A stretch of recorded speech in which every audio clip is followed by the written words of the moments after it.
he discovered you can use the clank to teleport. To perform this teleport, you must first roll towards the ledge, then press down B as soon as possible, drift inwards towards the platform, and collide with a clankable move, and boom, you will warp back to the platform you started on. This technique has been deemed the clank warp. So how does the clank warp work exactly?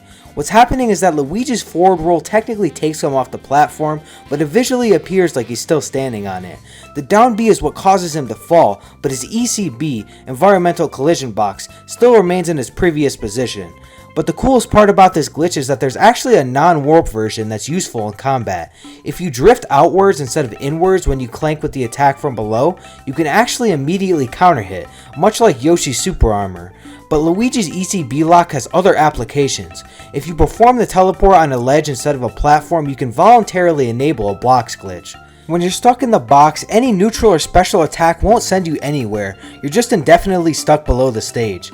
But the curse can be broken if your opponent decides to grab and throw you. But what if I told you that's not even the weirdest part of Luigi's Cyclone?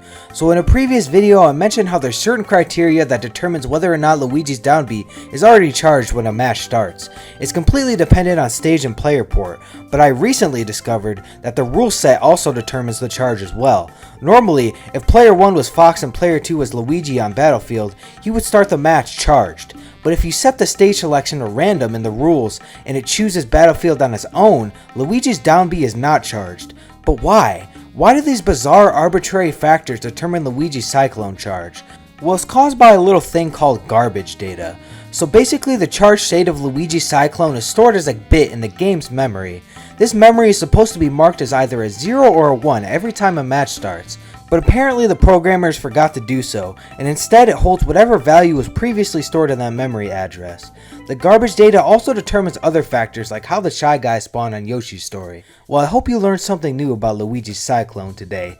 That's all for today, thanks for watching!